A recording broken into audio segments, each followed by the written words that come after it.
என் அன்பு சகோதர சகோதரிகளே, சந்தோஷமும் சமாதானம் நிறைந்த இந்த மாலை நேரத்திற்காக தேவனுக்கு ஸ்தோத்திரம் உண்டாகட்டும்.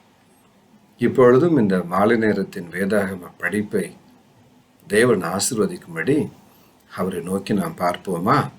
நாம் தேவனை நோக்கி ஜெபம் பண்ணுவோம். பிள்ளையை போல் என்னை தாழ்த்துகிறேன், கள்ளம் எல்லாமுமே தள்ளுகிறேன். பிள்ளையை போல் என்னை தாழ்த்துகிறேன், கள்ளம் எல்லாமுமே தள்ளுகிறேன். உள்ளத்தை முன்னே ஊற்றுகிறேன், உள்ளத்தை முன்னே ஊற்றுகிறேன். தள்ளாதனை ஏற்று கொள்ளுமே என்னாதா, தள்ளாதனை ஏற்று கொள்ளுமே என்னாதா. ஆவி உடல் பொருள் அத்தனையும் உமக்காக படைக்கிறேன் ஆண்டவரே. ஆவி உடல் பொருள் அத்தனையும் உமக்காக படைக்கிறேன் ஆண்டவரே. எங்கள் அன்பின் பரலோக தகப்பனே, இன்பமான மாலை நேரத்திற்காக உமக்கு கோடா கோடி ஸ்தோத்திரம். இந்த மாலை நேரத்திலும் உம்முடைய பிள்ளைகளாக நாங்கள் வந்து உம்முடைய பாதத்தில் நிற்கிறோம், உம்முடைய சமூகத்தில் நிற்கிறோம், உம்முடைய அன்பை தேடி நாங்கள் நிற்கிறோம். இயேசு சுவாமி சொல்லுகிறார், இந்த குறிப்பிட்ட வருஷத்தில் இன்னும் சில மாதங்களுக்குள் தங்கள் வீடுகள் ஏலத்துக்கு போய்விடும், கம்பெனி வேலை ஏலத்துக்கு போய்விடும், எங்கள் நிலங்கள் ஜப்தி செய்யப்படும் என்று சொல்லி சுமார் 13 பெயர்களை தேவன் எனக்கு உணர்த்துகிறார், காண்பிக்கிறார். கர்த்தர் அவர்களை விடுதலை செய்ய சித்தமாயிருக்கிறார். வானத்தின் கதவுகளை திறப்பார், இடம் கொள்ளாமல் போக மட்டும் உங்களுக்கு ஒரு அற்புதத்தை அவர் செய்வார். உங்களை ஆசீர்வதிக்கவே ஆசீர்வதிப்பார். திரும்ப அந்த நிலங்களை உங்களுக்கு கொடுப்பார், வீடுகளை கொடுப்பார், தொழிற்சாலைகளை கொடுப்பார், இழந்து போன அந்த பேங்க் அக்கௌண்ட்டுகளை திரும்ப கொடுப்பார். கோர்ட்டினால் தடை செய்யப்பட்டிருக்கிற அந்த பண பரிவர்த்தனைகளை, அந்த வங்கியில் இருக்கிற கணக்குகளை என் ஆண்டவர் மறுபடியும் கொடுப்பார். கண்ணீரை துடைப்பார், உங்களை ஆசீர்வதிப்பார். அடைமானத்தில் இருக்கிற நகைக்காக, பொருளுக்காக பரிதவித்துக் கொண்டிருக்கிற ஒவ்வொருவரையும் அவர் கண்ணோக்கி பார்க்கிறார், அவர் ஆசீர்வதிக்கிறார். இரண்டாவது, என் மகன் ரட்சிக்கப்பட வேண்டும், என் பிள்ளைகள் தருதலைகளா இருக்கிறது என்று சொல்லி கண்ணீரோடு இருக்கிற அநேகரை நான் பார்க்கிறேன். அதில் வசுமதி என்ற பெயரை நான் பார்க்கிறேன். அவர்களின் கண்ணீரை தேவன் துடைக்கிறார். அவன் பிள்ளைகளின் பெயரை ஜீவ புஸ்தகத்தில் எழுதுகிறார். கேள்விப்படாத அற்புதங்களை செய்கிறார். நார்வே என்னும் நாட்டில் இந்த சகோதரர் இருக்கிறார்கள். கர்த்தர் அவர்கள் என்று விசாரிக்கிறார். கர்த்தர் அவர்களை ஆசீர்வதிக்கிறார். அவர்கள் தங்கள் சொந்த நாட்டிலிருந்து பல உபத்திரவத்தின் வழியாய் நார்வே சென்று அடைந்திருக்கிறார்கள். பல ஆண்டுகளாக அங்கு தேவனுக்கு என்று பயந்து வாழ்கிறார்கள். பல ஆண்டுகளாய் தேவனுடைய ரட்சிப்பின் பிள்ளைகளாக இருக்கிறார்கள். ஆனாலும் கூட தங்கள் சொந்த பிள்ளைகளை அவர்கள் ஒரு குறிப்பிட்ட அளவிற்கு மேல் கண்டிக்க முடியாததினால் தேவனேன் பிள்ளைகளை சந்தித்தரணும் என்று கதறிக்கொண்டிருக்கிறார்கள். சகோதரி வசுமதியை தேவன் என்று விசாரிக்கிறார். அவள் மீது தன் கரங்களை வைக்கிறார், ஆசீர்வதிக்கிறார். பாண்டியன் என்று மற்றொரு பெயரை பார்க்கிறேன். அவரும் தனக்கு இருந்த ஒரே வாகனத்தை இழந்து போய், அல்லாவிட்டால் இழக்கிற கட்டத்தில் அவர் இருக்கிறார். இந்த வாகனம் அவர் கையை விட்டு போய்விட்டதே. சில நாட்களுக்குள் பணத்தை கட்ட வேண்டும். கட்டினால் அந்த வாகனம் திரும்ப வரும். மறுபடியும் அவர் பெயருக்கு அது எழுதப்படும். இப்போது வேறொரு பெயரில் அது இருக்கிறதே. அந்த பெயரிலிருந்து தன் பெயருக்கு அதை மாற்ற வேண்டும். அந்த வாகனத்தை நம்பி அவர் பிழைப்பு இருக்கிறது, வாழ்க்கை இருக்கிறது. தேவன் அன்பு சகோதரன் பாண்டியனர்களை தொட்டு ஆசீர்வதிக்கிறார். அந்த வாகனத்தை தன் இரக்கத்தினால் திரும்பவும் கொடுக்கிறார். உங்கள் அத்தனை பேரையும் தேவன் ஆசீர்வதிக்கிறார். நாம் தேவனுக்கு ஊழியம் செய்ய வேண்டும், அவருக்கு என்று பிரகாசிக்க வேண்டும் என்று தவியாய் தவிக்கிற துடியாய் துடிக்கிறேன் அநேக முகங்களை நான் பார்க்கிறேன். தேவன் அவர்களை ஆசீர்வதிக்கிறார். தன் வல்லமை வரங்களால் நிரப்புகிறார். கண்ணீரை துடைக்கிறார். புதிய ஆசீர்வாதங்களை கொடுக்கிறார். நாம் பெற்றுக்கொள்வோம். சுவாமி, இந்த இரவு நேரத்திலும் உம்மை நோக்கி நாங்கள் பார்க்கிறோம். ஒரு பாதத்தில் விழுகிறோம். உமக்கே நன்றி செலுத்துகிறோம். ஒரு வார்த்தை வசனத்தால் எங்களை ஆதரித்தருளும், எங்களை ஆசீர்வதித்தருளும். உமக்கே மகிமை உண்டாகட்டும். எங்கள் அன்பு இரட்சக நாமத்தில் ஜெபிக்கிறோம். உமக்கே துதி கன மகிமைகளை ஏறெடுக்கிறோம். எங்கள் அன்பின் மகிமையின் வல்லமையின் தகப்பனே. ஆமேன், ஆமேன், ஆமேன். என் அன்பு சகோதர சகோதரிகளே, இந்த அருமையான மாலை நேரத்திலும் ஒவ்வொரு வியாழக்கிழமை 9:30 மணிக்கு இரவு நாம் சந்திக்கிறோம். தேவனுடைய வசனங்களை தியானிக்கிறோம். அவருக்கு நம்முடைய துதிகளை ஏறெடுக்கிறோம். நம்முடைய இருதயத்தின் நினைவுகள், எண்ணங்கள் எல்லாவற்றையும் அவருக்கு நாம் சொல்லுகிறோம். அவர் மகிமைப்படுகிறார். அவர் நம்மை நடத்துகிறார். இன்னும் நம்மை நடத்துவார், ஆசீர்வதிப்பார். இப்பொழுதும் நம்முடைய இந்த நாளுக்குரிய தியானத்திற்கென்று தேவன் கொடுத்த நல்வார்த்தை யோவானின் புஸ்தகம் 1ஆம் அதிகாரம் 12வது வசனம். யோவான் 1:12 நமக்கு தெரிந்த ஒரு வேத பகுதி. அந்த பகுதி என்ன சொல்லுகிறது? இயேசு கிறிஸ்து என்னும் பெயரின் மீது நம்பிக்கை விசுவாசமுடையவர்களாய் அவரை ஏற்றுக்கொண்டவர்கள் எத்தனை பேர்களோ அத்தனை பேர்களும் தேவனுடைய பிள்ளைகளாகும்படி தேவன் நமக்கு அவர் ஏற்றுக்கொள்கிற அத்தனை பேருக்கும் அதிகாரம் கொடுக்கிறார். அவருடைய நாமத்தின் மேல் விசுவாசம் உள்ளவர்களாய் அவரை ஏற்றுக்கொண்டவர்கள் எத்தனை பேர்களோ அத்தனை பேர்களும் தேவனுடைய பிள்ளைகளாகும்படி அவர் அதிகாரம் கொடுத்தார். எத்தனை பெரிய பாக்கியம் பிரியமானவர்களே! ஜூலியஸ் சீசர் என்று ஒரு மகாபெரிய சக்கரவர்த்தி இருந்தார்.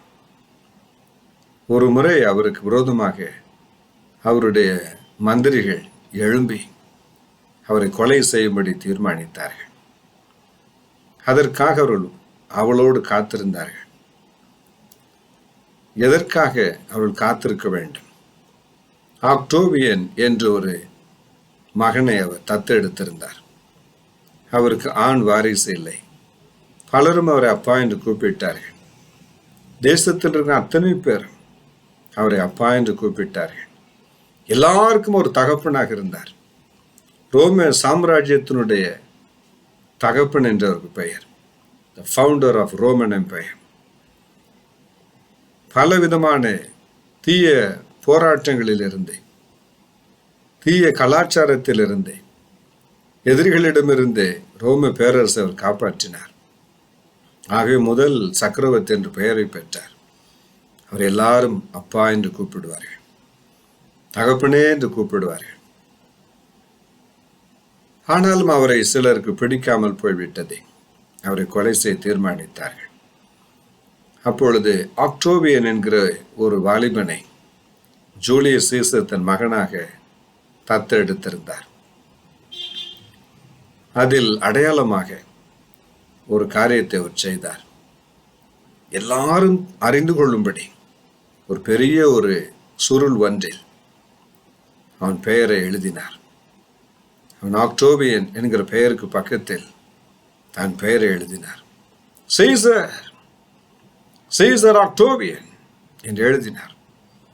நகர் முழுவதும் தெரு தெருவாக அந்த எழுத்துக்களை தாங்கி இருக்கிற கடிதத்தை தொங்கும்படி செய்தார். உலகம் முழுவதும் அவர் மகன் என்று அறிந்து கொண்டது. அதன் பிறகு தனக்கு சொந்தமாயிருந்த தன்னுடைய முத்திரை மோதிரங்கள், தன்னுடைய தனிப்பட்ட அவருடைய அந்தரங்க பாதுகாப்பிற்கென்று வைத்திருந்த உடை, வாழ் என்று எல்லாவற்றையும் அவனுக்கு கொடுத்தார். அவன் அருகே இருக்கிற மற்றொரு நாட்டின் பாதுகாப்புக்காக போயிருந்த பொழுது இனி இந்த சீசரை சும்மா விடக்கூடாது என்று எதிரிகள் பாய்ந்தார்கள். அவரை கொலை செய்தார்கள். அந்த நிமிஷம் பாருங்கள், அப்பா என்று கூப்பிட்ட அந்த தேசத்தார் உறைந்து போய், கலங்கி போய், என்னவென்று நடக்கிறது என்று புரியாமல், என்ன செய்வது என்று தெரியாமல் தவிக்கும் பொழுது ஆக்டோவியன் வந்தார். தகப்பனர் உடல் மீது விழுந்து கதறினார். அப்பா என்று கதறினார். அவருடைய ரத்தத்தின் மீது சபதம் எடுத்தார். அகஸ்டஸ் சீசர் என்ற பெயரில் புதிய சாம்ராஜ்யத்துக்கு சக்கரவர்த்தியாக மாறினார்.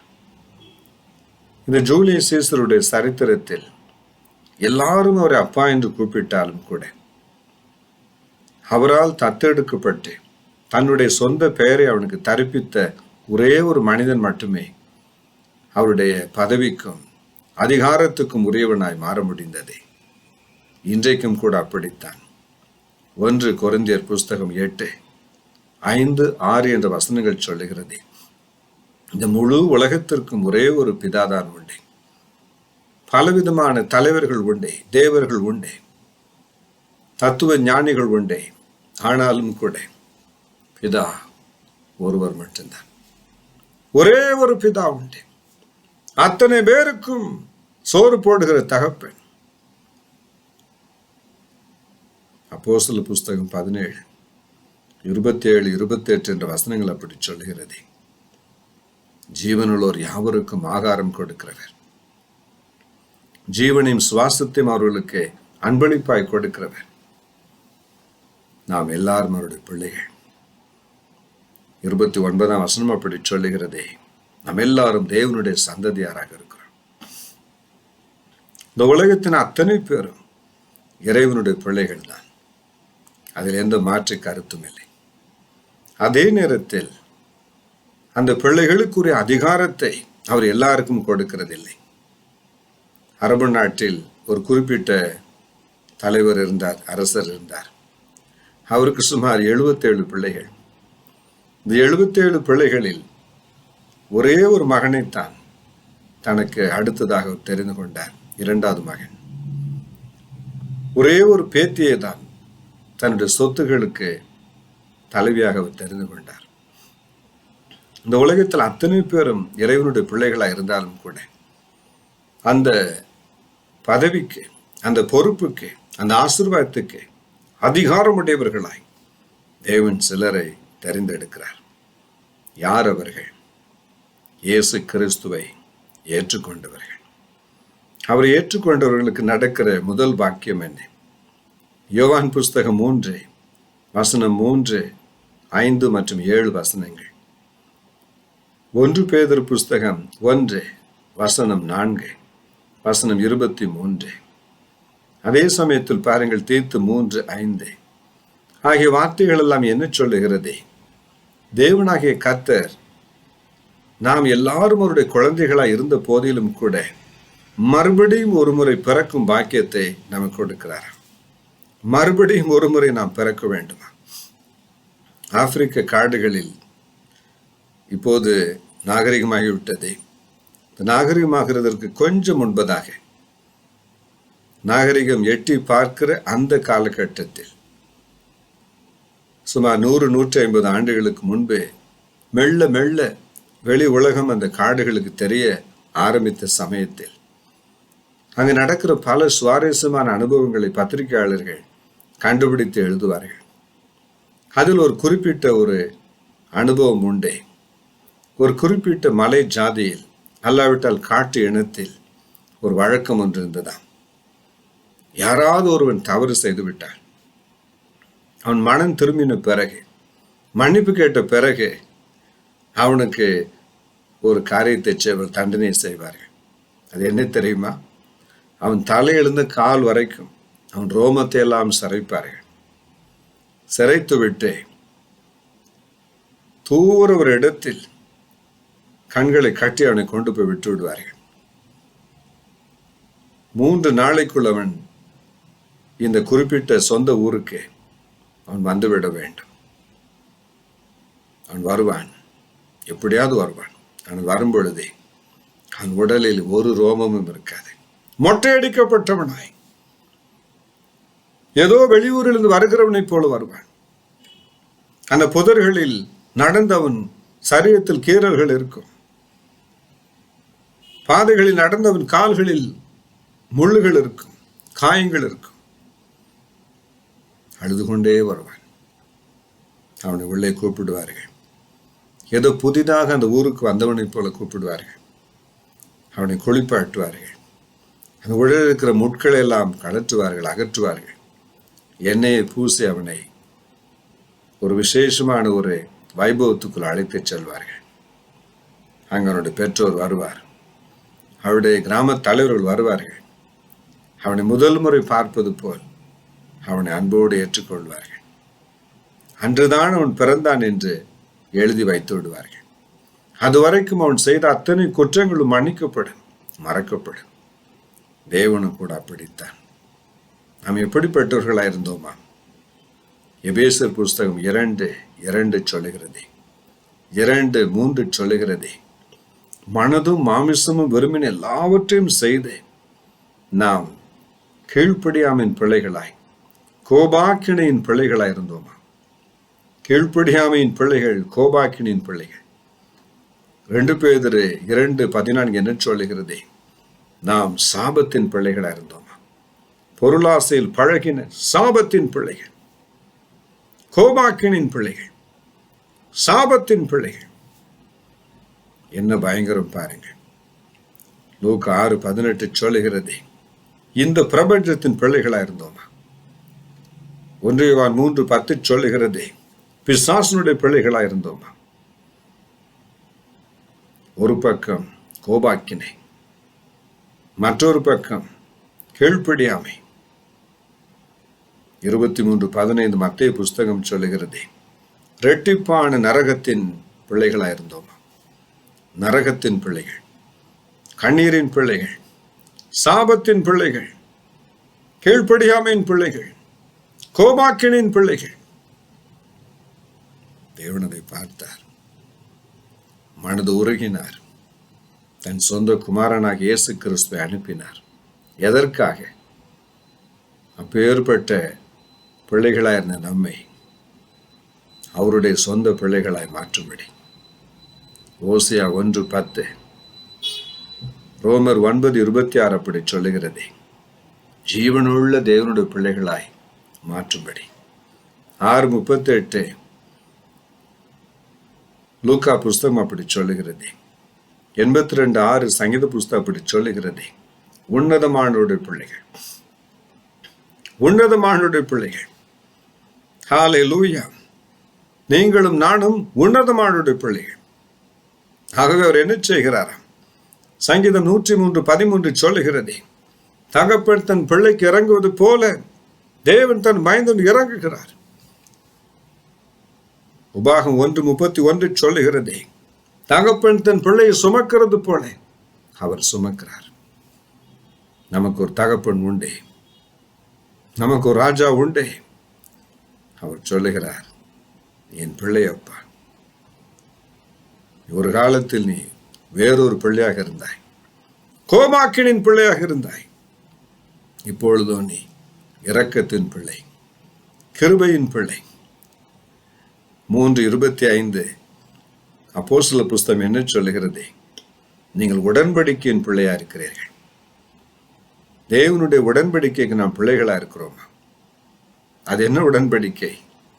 எரேமியா புஸ்தகம் 32:38 சொல்லுகிறதே, நான் அவர்கள் தேவனாயிருப்பேன், அவர்களின் ஜனங்களாயிருப்பார்கள்.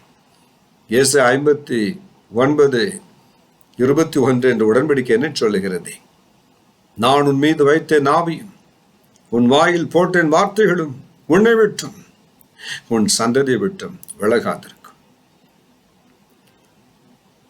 இந்த பிள்ளைகளாகும் அதிகாரத்தை நமக்கு கொடுத்த தேவன் யார்? அவர் எப்படிப்பட்டவர்? மத்தேயு புஸ்தகம் 28:18 சொல்லுகிறதே, வானத்திலும் பூமியிலும் சகல அதிகாரம் என கொடுக்கப்பட்டிருக்கிறது. வானத்திலும் பூமியிலும் சகல அதிகாரத்தை தேவன் எனக்கு தந்திருக்கிறார் என்று நம் ஆண்டவராய் இயேசு கிறிஸ்து அறிக்கை செய்கிறார். எத்தனை பெரிய வாக்கியம் பிரியமானவர்களே! யோபு 34:13 சொல்லுகிறதே, வானத்திலும் பூமியிலும் சகல அதிகாரம் உடையவர். முதலாவது என்ன செய்கிறாராம்? தன் அன்பு பிள்ளைகளுக்கு அந்த அதிகாரத்தை கொடுக்கிறாராம். பூச்சக்கரத்தின் மீதே மனுஷனுக்கு அதிகாரத்தை கொடுத்தவர் யார்? அவர் பூச்சக்கரத்தின் மீது மனிதனுக்கு அதிகாரத்தை கொடுக்கிறார். 1:28 ஆதியாகமத்தின் புஸ்தகம் சொல்லுகிறது, எல்லாவற்றையும் ஆண்டு கொள்ளுங்கள் என்று சகல சிருஷ்டிப்பின் மீது தேவனுக்கு அதிகாரம் கொடுத்தார். எபிரேயர் புஸ்தகம் 2:7-8 அப்படி சொல்லுகிறது. சங்கீதம் 8:6-8 வசனங்கள் அப்படி சொல்லுகிறது. தேவன் தன் பிள்ளைகளுக்கு சகல சிருஷ்டிப்பின் மீது அதிகாரம் கொடுத்தார். என்ன பெரிய பாக்கியம் பிரியமானவர்களே, நம்ப முடிகிறதா? ஹல்லேலூயா, ஹல்லேலூயா. இன்றைக்கு அவருடைய கரம் இறங்கி வருகிறது. அவருடைய பிள்ளைகளாக உங்களை மாற்றுகிறார். வேடிக்கை பார்க்கிற பிள்ளைகளாக அல்ல, அதிகாரமுடைய பிள்ளைகளாய் மாற்றுகிறார். 8:12 மத்தேயு புஸ்தகம் 13:38 மத்தேயு புஸ்தகம் என்ன சொல்லுகிறது? நம்முடைய தேவனுடைய ராஜ்யத்தின் புத்திரராய் தேவன் மாற்றினார். ராஜ்யத்தின் புத்திரர், sons of the kingdom of God. 3:26 கலாத்தியர் புஸ்தகம் சொல்லுகிறது, இதோ தேவனாகிய கொலோசியர் 3:26 வேதம் சொல்லுகிறது, பரிசுத்த ஆவியானவர் என்ன சொல்லுகிறார்? இயேசு கிறிஸ்துவின் மூலம் அவர் ஏற்றுக்கொண்டதன் மூலம், கலாத்தியர் 3:26 அவர் ஏற்றுக்கொண்டதன் மூலம், அவருடைய பிள்ளைகளாய் மாறினதன் மூலம், இயேசு கிறிஸ்து என்கிற பெயரை நாம் அங்கீகரித்ததன் மூலம் நாம் தேவனுடைய பிள்ளைகளாய் மாறி இருக்கிறோம். எந்த விதத்திலும் அல்ல, அவர் ஏற்றுக்கொண்ட ஒரே காரணத்தினால். இந்த அதிகாரத்தை தேவன் நமக்கு நித்திய காலமாய் கொடுத்து விடுகிறார். அவருடைய பிள்ளைகளாய் மாறின பிறகு நடக்கிற முதல் காரியம் என்ன? எதிலெல்லாம் அவர் அதிகாரமுடையவராக இருக்கிறாரோ அந்த அதிகாரத்தை தன் பிள்ளைகளுக்கும் கொடுக்கிறார். வானத்திலும் பூமியிலும் சகல அதிகாரம் எனக்கு கொடுக்கப்பட்டிருக்கிறது, அந்த அதிகாரத்தை நான் உனக்கு கொடுக்க போகிறேன், நான் உனக்கு தரப்போகிறேன். கலாத்தியர் 4:7 என்ன சொல்லுகிறது? நீ புத்திரனா இருக்கிறதுனால் நீ அடிமையா இல்லை, நீ புத்திரன் அடிமை அல்ல, நீ அடிமையானவனாயிராமல் புத்திரனாயிருக்கிறாய். இந்த உலகத்தில் சகல அதிகாரமும் அவருடைய ஆளுகையின் கீழ் இருக்கிறது. என் அன்புக்குரியவர்களே, கொலோசியர் 1:16 அப்படி சொல்லுகிறது, காணப்படுகிறவைகள் காணப்படாதவைகள், துரைத்தனங்கள், அதிகாரங்கள், சிங்காசனங்கள் அனைத்தும் அவருக்கென்று, அவராலே, அவர் மூலமாக உண்டாகி இருக்கிறது. கொலோசியர் புஸ்தகம் 2:10 என்ன சொல்லுகிறது? சகல அதிகாரத்திற்கும் அவர் தலைவராக இருக்கிறார், தலைவராக வீற்றிருக்கிறார். 1 பேதுரு 3:22 என்ன சொல்லுகிறது? சகல அதிகாரமும் அவருடைய ஆளுகையின் கீழ், அவருடைய காலடியின் கீழ் காணப்படுகிறது. அவராலே அன்றி அதிகாரம் இந்த உலகத்தில் ஒன்றுமில்லை. 19:11 என்ன சொல்லுகிறது? யோவான் புஸ்தகம், பரத்திலிருந்து ஒருவனுக்கு அதிகாரம் கொடாவிட்டால் ஒருவனும் ஒன்றையும் பெற்றுக்கொள்ள மாட்டான். இந்த பூமியில் இருக்கிற அத்தனை அதிகாரமும் அவரிடத்திலிருந்து வருகிறது. ரோமர் புஸ்தகம் 13:1 மற்றும் 2 வசனங்கள் என்ன சொல்லுகிறது? தேவனாலே அல்லாமல் இந்த உலகத்தில் ஒரு அதிகாரம் இல்லை, ஒரு அதிகாரம் இந்த உலகத்தில் வரப்போகிறதில்லை. ஆகவே தான் அரசாங்கத்தை நாம் மதிக்க வேண்டியது இருக்கிறது, கனப்படுத்த வேண்டியது இருக்கிறது, அவளுக்காக நாம் ஜெபிக்க வேண்டியது இருக்கிறது, உபவாசிக்க வேண்டியது இருக்கிறது, அவர்கள் சொல்லுகிற கட்டளைகளை நாம் கேட்க வேண்டியது இருக்கிறது, வரி பணங்களை நாம் தேவன் நமக்கு கொடுத்த மனசாட்சியின்படி, ஞானத்தின்படி நாம் கட்ட வேண்டியது இருக்கிறது. இந்த வரி கட்டலாமா, அந்த வரி கட்டலாமா என்று நாம் பல நேரத்தில் நாம் கேட்போம். அரசாங்கம் நியமித்திருக்கிற வரிகளை, அதனுடைய எல்லா விதமான வழக்கங்களை நாம் நிறைவேற்றுவது தேவனுடைய சித்தமாக இருக்கிறது. தேவன் அதை ஏதோ ஒரு வகையில் அங்கீகரிப்பார், ஆசீர்வதிப்பார். எத்தனையோ ஃபீஸ் இந்த உலகத்தில் நாம் கட்டுகிறோம். காரில் பயணம் செய்யும் பொழுது பணம் கொடுத்து கொண்டே நாம் போக வேண்டியது இருக்கிறது. எல்லாவற்றையும் தேவன் பார்க்கிறார். நாம் கட்டுகிற வரி பணங்களை அவர் எழுதி வைப்பார். அவருக்கு நாம் கீழ்ப்படிந்து செலுத்துகிறது நிமித்தம், செய்கிறது நிமித்தம் நமக்கு அதை ரெட்டிப்பாய் திரும்ப தருவார். நம்மை ஆசீர்வதிப்பார், நம்மை கைவிட மாட்டார். அவருடைய அதிகாரங்களை சொல்லிக்கொண்டே போகலாம். அவர் என்ன செய்கிறார்? தன்னுடைய அடியோர்களுக்கு, தன் பிள்ளைகளுக்கு அந்த அதிகாரங்களை கொடுக்கிறார்ப்பா. எனக்கு என் அன்பின் தகப்பன் பரலோகத்தின் தேவன் மனித ரூபம் கொண்டு நான் வந்தது நிமித்தம், தேவனாகிய நான் மனித ரூபம் கொண்டு இந்த பூமிக்கு வந்தது நிமித்தம் இந்த அதிகாரங்களுக்கு என்னை சொந்தக்காரராய் மாற்றி வைத்திருக்கிறார். அந்த அதிகாரங்களை உனக்கு நான் தருகிறேன். சகல அதிகாரம் எனக்கு கொடுக்கப்பட்டிருக்கிறது. அந்த அதிகாரத்தில் ஒரு பகுதியை, அந்த வல்லமைகள் ஒரு பகுதியை உனக்கு கொடுக்கிறேன் என்கிறார். இன்று நாம் அதை பெற்றுக்கொள்ளத்தான் போகிறோம். நமக்கு அந்த வல்லமை வேண்டும், அந்த அதிகாரம் வேண்டும். வேதம் சொல்லுகிறதே, இந்த பூமியில் அவர் உயிரோடு இருந்த நாட்களில், மனித உருவத்தில் அவர் உலாவிக் கொண்டிருந்த நாட்களில், அவர் செய்த ஊழியத்தில் எல்லாரும் கண்டு பிரமித்த ஒரு காரியம் ஒன்று இருக்கிறது. வேதம் சொல்லுகிறதே, மத்தேயு புஸ்தகம் 7:28, மார்க் 1:22,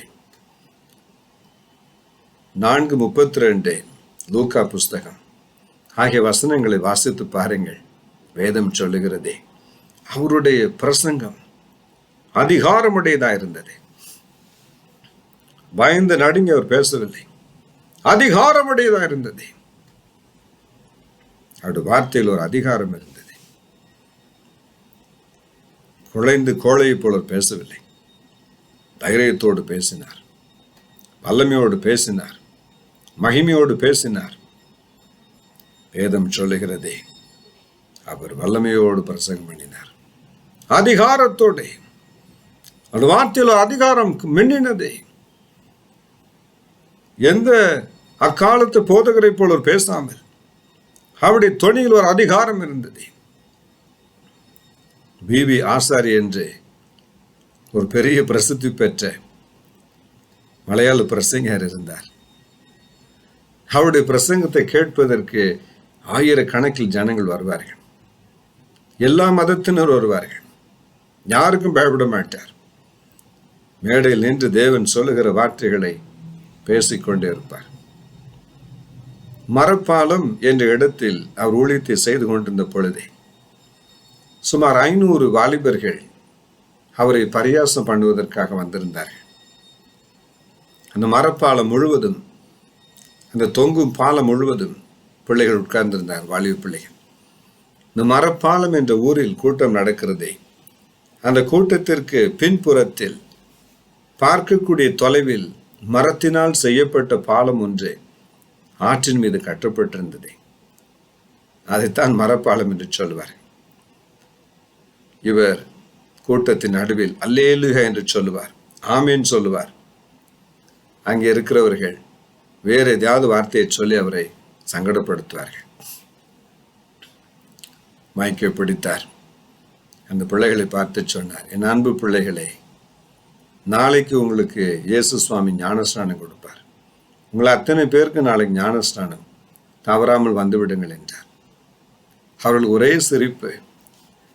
இத்தனை பேருக்கு எங்களுடைய அனுமதியின்றி ஒரு ஞானஸ்நானம் கொடுப்பாரா, திருமுழுக்கு கொடுப்பாரா, அது எப்படி சாத்தியம் என்று அவளோடு கேலியான ஒரு எண்ணத்தோடு அடுத்த நாள் வந்து சேர்ந்தார்கள்.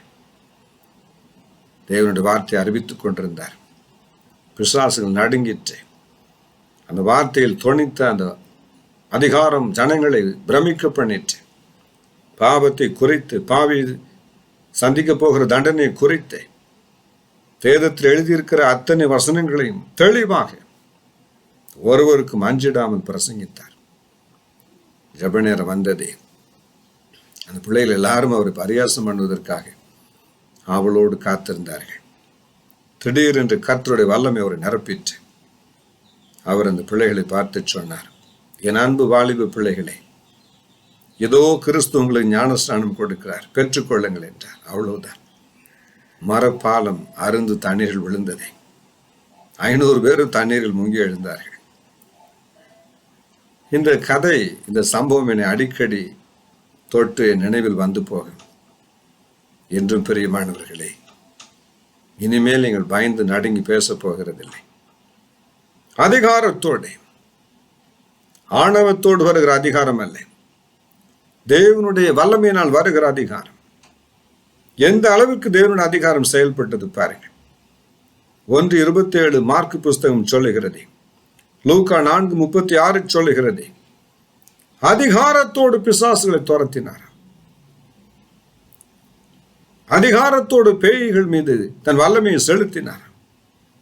அவரை கண்டவுடன் பிசாசுகள் ஓடினது. அப்பாலை போ என்று சொன்னார், அதட்டினார். அப்படியே நடந்தது. என் அன்பு சகோதர சகோதரிகளே, இன்றைக்கும் தேவன் செய்ய போகிறார். தமிழகத்தில் ஒரு குறிப்பிட்ட தென்னந்தோப்பு ஒன்று இருந்தது. இந்த தென்னந்தோப்பு யாரோ ஒருவர் செய்த தீவினையினால் பட்டு போனது. அப்பொழுது தேவனுடைய மனிதனாகிய சகோதரன் எசேக்கியா பிரான்சிஸ் என்னும் கடவுளுடைய மனிதரை ஜெபம் நம்முடைய அன்போடு அழைத்தார்கள். அவர் வந்து அந்த தோட்டத்தை பார்த்தார். அவர் சொன்னார், இது பிசாசனுடைய வேலை, இது ஒரு நிமிஷத்தில் போய்விடும் என்று கண்களை மூடினார். சில நிமிஷங்கள் ஜெபம் பண்ணினார். அவரோடு வந்த கடவுளுடைய ஊழியக்காரர்கள் தண்ணீரை ஜெபம் செய்து அந்த தோட்டத்தில் தெளித்தார்கள். அவ்வளவுதான் பாருங்கள். அடுத்த நாளிலிருந்து ஆசீர்வாதம் பொங்க ஆரம்பித்தது. ஒவ்வொரு தேங்காயும் ஆச்சரியமாய் விசுவரூபம் எடுத்து வளர ஆரம்பித்தது. காய்ந்து போன கிளைகள் எல்லாம் மறுபடியும் தொழித்தது. அந்த மாவட்டம் முழுவதிலும் இல்லாத ஒரு சிலாக்கியத்தை, ஒரு விடுதலை, ஒரு ஜெயத்தை, ஒரு செழிப்பை தேவன் அந்த தோட்டத்துக்கு கொடுத்தார். வேதம் சொல்லுகிறதே 22:53 லூக்கா புஸ்தகத்தில், அந்தகாரத்தின் அதிகாரம் என்று ஒரு அதிகாரம் இருக்கிறது, அத்தாரிட்டி ஆஃப் தி டார்க்னஸ். கொலோசியர் 1:13 அதை சொல்லுகிறதே, அந்தகாரத்தினுடைய அதிகாரம். இந்த உலகத்தில் இருக்கிற அந்தகார சக்திகளுக்கு சில அதிகாரத்தை தேவன் கொடுக்கிறார். எபேசியர் புஸ்தகம் 6:12 அப்படி சொல்லுகிறதே, அந்தகார லோகாதிபதிகளோடு நமக்கு போராட்டம், வான மண்டலத்தில் உள்ள அதிகாரத்தோடு நமக்கு போராட்டம்.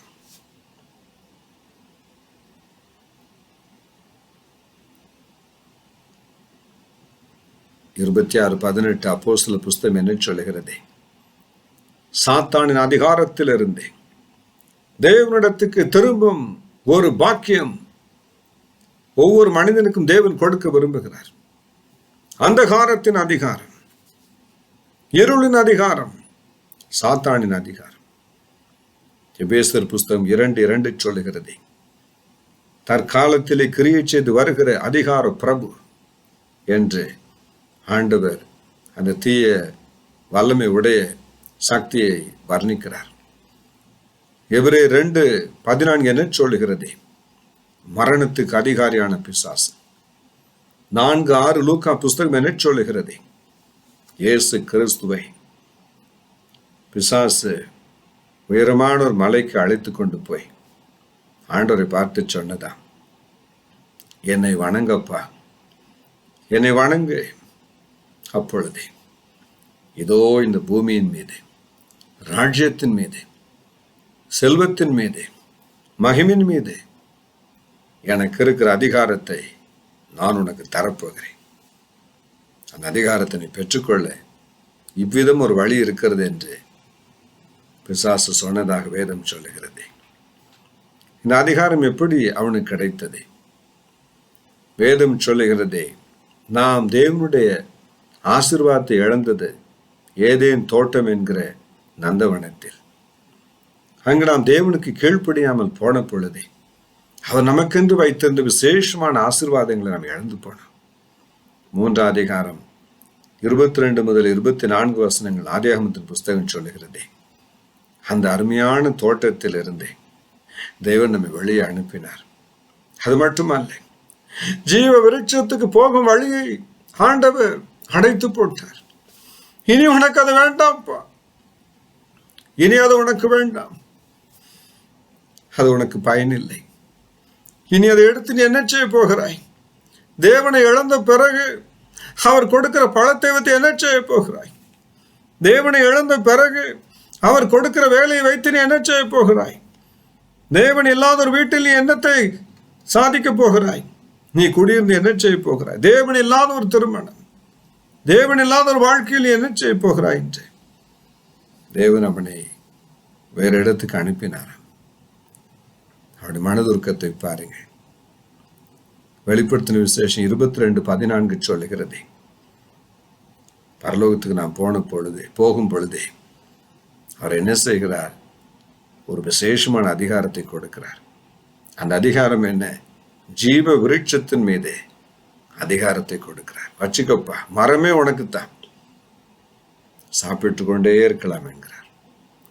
2:7 வெளிப்படுத்தின விசேஷம் சொல்லுகிறதே, பரலோகம் போய் நுழைந்தவுடன் முதலாவது நமக்கு கிடைக்கிற சாப்பாடு அந்த ஜீவ விருட்சத்தின் கனி என்று ஆண்டவர் எழுதி வைத்திருக்கிறாரே. கவலைப்படாதீர்கள் பிரியமானவர்களே. இனி நீங்கள் பயந்து நடுங்கி இந்த உலகத்தில் வாழப்போகிறதில்லை. எங்கு பேச வேண்டுமோ அங்கு பேச வேண்டும். 4:13-14 அப்போஸ்தலர் புஸ்தகம் சொல்லுகிறதே, கல்லாதவர்களாக இருந்தாலும் படிப்பில் குறைந்தவர்களாக இருந்தாலும் அப்போஸ்தலர்கள் மிகுந்த தெளிவோடும் தைரியத்தோடும் தேவனுடைய வார்த்தையை பிரசங்கித்தார்களாம். ஹல்லேலூயா. அந்த பாக்கியத்துக்கு நாம் எப்படி பதில் செய்ய போகிறோம்? மிகுந்த தைரியத்தோட, மிகுந்த விசுவாசத்தோட அவர்கள் தேவனுடைய வார்த்தையை பிரசங்கித்தார்களாம்.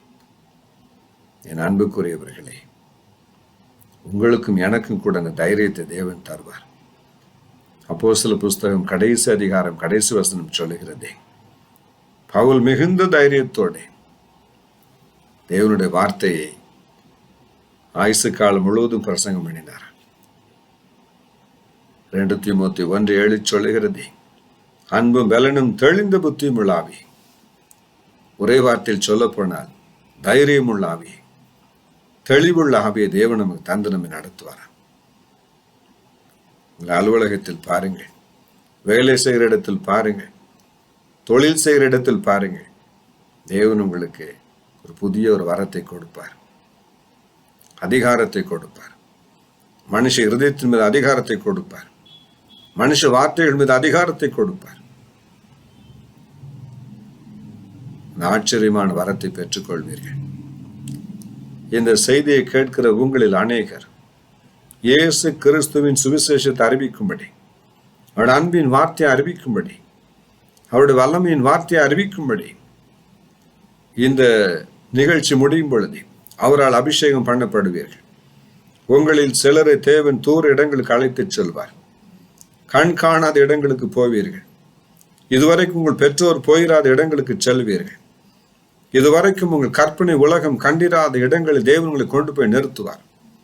உங்களில் சிலரை தென் அமெரிக்க நாட்டுக்கு கொண்டு போவார், சிலரை தென்னாப்பிரிக்க நாட்டுக்கு கொண்டு போவார், சிலரை கிழக்கு பகுதியில் இருக்கிற நாடுகளுக்கு கொண்டு போவார், சிலரை வட இந்தியாவுக்கு கொண்டு போவார், சிலரை அந்தமான் தீவுகளுக்கு கொண்டு போவார், சிலரை அருகே இருக்கிற ஆசிய நாடுகளுக்கு கொண்டு போவார். நிச்சயமாக உங்களுக்கு என்று ஒரு வழியை தேவன் திறந்து வைத்திருக்கிறார். அந்த தைரியத்தை உங்களுக்கு தருவார். அதிகாரமுடையதாய் பிரசங்கம் பண்ணார். ஜோசபஸ் என்னும் ஒரு சரித்திர வல்லுநர் இருந்தார். ரோம பேரரசருடைய சரித்திர எழுத்தாளர். அவர் யூதர். யூதர்களை குறித்து எழுத வேண்டும் என்று ரோம பேரரசர் வேண்டிக் கொண்டதன்படி அவர் ஒரு புஸ்தகத்தை எழுதினார். அதில் ஒரு குறிப்பிட்ட வாசகத்தை எழுதி வைத்திருக்கிறார். இயேசு என்கிற பெயருடைய ஒரு வாலிபன் ஒருவன் திடீரென்று நாசரேத் என்னும் ஊரிலிருந்து புறப்பட்டு வந்திருக்கிறார். ஆயிரக்கணக்கான ஜனங்கள் அவரை பார்க்க திரண்டு வருகிறார்கள். அவரை கண்டவுடன் பிசாசில் நடுங்குகிறதே. அவர் ஒருவருக்கும் பயந்து நடுங்காமல் அதிகாரமுடையவராய் வல்லமையுடையவராய் பேசுகிறார். அவர் பேச்சை கேட்க திரளான ஜனங்கள் கூடி வருகிறார்கள் என்று எழுதி வைத்திருக்கிறார். அவர் தன் வசனத்தை ஜனங்களுக்கு சொல்லும் பொழுது நடந்த மற்றும் ஒரு காரியம் என்ன? வேதம் சொல்லுகிறதே. மத்தேயு 9:6, மார்க் 2:10, லூக்கா 5:24 ஆகிய வார்த்தைகள் என்ன சொல்லுகிறது? பிசாசுகளை அதிகாரத்தோடு துரத்தினார். அதிகாரத்தோடு அவரை கண்டவுடன் பிசாசுகள் நடுங்கிற்று. அவர் யார் என்று அவைகளுக்கு தெரிந்திருந்தது. ஆகவே அவரை பார்த்து நடுங்கிற்றான். தேவன் சொல்லுகிறார், அவைகளை பார்த்து பேசாமல் போ, பேசாதேப்பா என்று சொல்லி அனுப்புகிறார். ஹல்லேலூயா! என்ன ஒரு பாக்கியம் பாருங்க. தேவனுடைய ஊழியத்தை செய்த மகாபெரிய தீர்க்கதரிசி அம்மாக்களில் ஒருவர் என்று அழைக்கப்படுகிற சேசுரத்னம் அம்மாள் என்று ஒரு தாயார் இருந்தார்கள். ஒரு முறை தென்னிந்தியாவின் குறிப்பிட்ட கிராமத்திற்கு ஊழியத்துக்கு போன பொழுதே அங்கு ஒரு திருவிழா நடந்தது. சுமார் 10 அல்லது 15 யானைகள் அந்த திருவிழாவுக்கு வந்திருந்தது. இந்த அம்மாளின் செய்தியை கேட்க 500-1000 பேருக்கு மேல் கூடி வந்தார்கள். அந்த திருவிழாவிற்கு பொறுப்பாளர் சொன்னார், யானைகளை அனுப்புங்கள், அந்த கூட்டம் கலைந்து போகட்டும் என்று. என்ன நடந்ததே? அந்த யானைகள் அத்தனையும் கூட்டத்தை தேடி வந்தது. சேசுரத்னம் அம்மா அவர்களை பார்த்து சொன்னார்கள், முழங்கால் போட்டு தேவனுக்கு நன்றி சொல்லுங்கள் என்று யானைகளை பார்த்து சொன்னார்கள். முழங்கால் போட்டு நன்றி சொல்லப்பா, உன்னை படைத்தவரை குறித்து நான் பேசிக் கொண்டிருக்கிறேன். உன் மன சஞ்சலத்தை அவரிடத்தில் சொல், உன் கஷ்டத்தை அவரிடத்தில் சொல். உன்னை உண்டாக்கின இறைவன் இங்கு வந்திருக்கிறார். அவரிடத்தில் உன் கவலைகளை சொல்லி மீட்பை பெற்றுக்கொள். இங்கு வந்திருக்கிற ஜனங்களை உபத்திரவப்படுத்தாதே. முழங்கால் போட்டு தேவனுக்கு ஸ்தோத்திரம் பண்ணு என்று யானை பார்த்து சொன்னார். நடந்த சம்பவம். அத்தனை யானை முழங்கால் போட்டது, தும்பிக்கையை தூக்கி கொண்டது.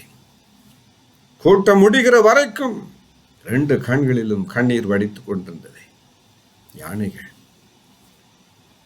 என் பிரியமானவர்களே, நாம் சின்ன சின்ன விஷயத்துக்கெல்லாம் கலங்கி தவிக்கிறோம். அநேக பிசாசு உபத்திரவங்கள் நமக்கு பல விதத்தில் வரும்பொழுது தவிக்கிறோம். தேவன் என்ன சொல்லுகிறார்? அதே அதிகாரத்தை நான் உனக்கு கொடுக்கிறேன். பிள்ளைகளாகும் அதிகாரத்தை மட்டுமல்ல, பிள்ளைகளாய் மாறினதினால் வேண்டிய அதிகாரத்தை நீ பெற்றுக்கொள்ளப்பா என்று அவர் கொடுக்கிறார். ஆகவேதான் வேதம் சொல்லுகிறதே. 9:1 லூக்கா புஸ்தகம், 10:1 மத்தேயு புஸ்தகம் ஆகிய வார்த்தைகளில் வேதம் என்ன சொல்லுகிறதே? தன் அன்பு சீடர்களை அழைத்து அவர்களுக்கும் அதே வரத்தை கொடுத்து, அப்பா, அதிகாரத்தோடு எங்கள் பிசாசுகளை ஓட்டுங்கள், அதிகாரத்தோடு வியாதிகளை சுகமாக்குங்கள், இந்த வரத்தை நான் உங்களுக்கு கொடுக்கிறேன். 10:19 லூக்கா புஸ்தகத்தில் அவர் என்ன சொல்லுகிறார்? சகலவற்றை மேற்கொள்ள நான் உங்களுக்கு அதிகாரம் கொடுக்கிறேன், ஒன்றும் உங்களை சேதப்படுத்துவதில்லை, எல்லாவற்றையும் செய்து முடிக்கிற அதிகாரத்தை, சத்துருவின் கிரியைகளை துரத்துகிற அதிகாரத்தை, உடைக்கிற அதிகாரத்தை, பிசாசுகளை ஓட்டுகிற அதிகாரத்தை உனக்கு நான் தருகிறேன், வியாதிகளை சுகமாக்க அதிகாரத்தை உனக்கு தருகிறேன்